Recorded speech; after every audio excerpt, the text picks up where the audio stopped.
Well, first of all, I want to make clear, I personally don't have a mission. I have found it extremely attractive, fascinating, and challenging to accept the possibility that I could, through unconscious assimilation, extract, subsequently codify, and offer to the world precise representations of skill sets and patterns which are characteristic of geniuses. But it's an offering, it's not a mission. So I offer the world an option. What the world does with it is the free marketplace of ideas. There is a pressure, as the same pressure you find in any field, to make things more efficient in terms of transfer. Frankly, every time I present a pattern in an NLP seminar explicitly, I'm robbing the participants of a profound experience of discovery. In the new code in particular, those classes of training events tend to emphasize a lot more discovery than imposition. Now, notice the imposition in a training context, when it's done, in my opinion, ecologically, is to create, even at the level of the training, multiple choices. So the same principle that applies to an intervention by an agent of change with a specific client or family or group as a consultant applies to the training context as well. Your job is to create choice. It may be that the pressure of competition in the marketplace has driven people to violate the quality requirements that I personally think are useful for the assimilation of NLP patterning. People have to make their own decisions about this. You can get a superficial understanding of some of the patterns of NLP in a short period of time. In the actual trainings that Inspirative does, as well as the work that Carmen and I do in various places around the world, the balance, the tension as we sense it, is the participants have committed a certain amount of money, attention, and time to a transfer pattern.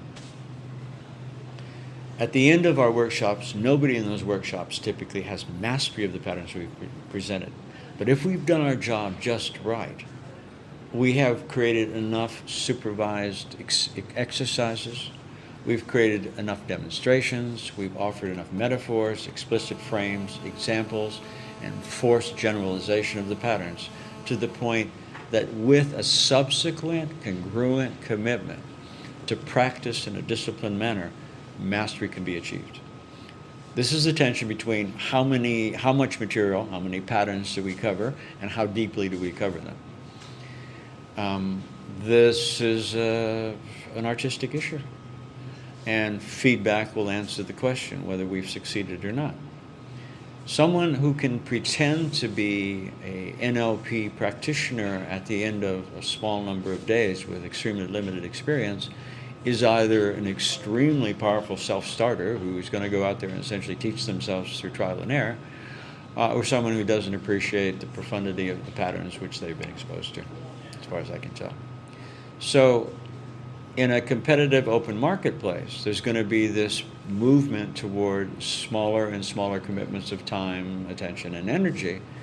My own perceptions is that the quality of what's called NLP in the world has suffered enormously because of uninformed customers who cannot tell the difference between the quality of training. They can only tell the difference between the price tag and the number of days of commitment. This is an ongoing struggle. In the marketplace of free ideas, over an extended period of time, those well-trained and well-certified and well-turned-out practitioners will demonstrate a quality difference, which is worth more than the differences in the time and the money required to achieve that level of competency in those patterns. This is an ongoing problem that won't be solved by legislation. It won't be solved by anything except people coming to an appreciation of how profoundly effective someone who's been trained in an appropriate context is relative to a quick turned out person who knows some of the words and can follow certain formats, stuffing people, whatever their response is, into the categories and the formats. It's important to be explicit about this point. The patterns once coded are a way of inviting an agent of change to where to fix their attention and in what sequence they should do these attention fixing points, and where to instruct their client or group to fix their attention. They're a shorthand. Mastery of an NLP pattern implies for me two criteria: consistent, successful self-application, number one, and number two, a recognition in deep operational competency that when you're applying step N in format Y, when you run into something which doesn't allow that step to be accomplished under the normal rules of engagement, you understand immediately the intention behind that step and have a dozen ways of rolling off that impediment to find a way through to satisfying the intention of that step without being spellbound by a particular move that you learned. This is the difference between having a superficial appreciation of these patterns and having a deep backstory which allows you to understand what it is that your task is as an agent of change or as a trainer. I know of no way to clean up this mess that I witness in the world other than by this consistent demonstration of a difference in quality in the product of the trainings.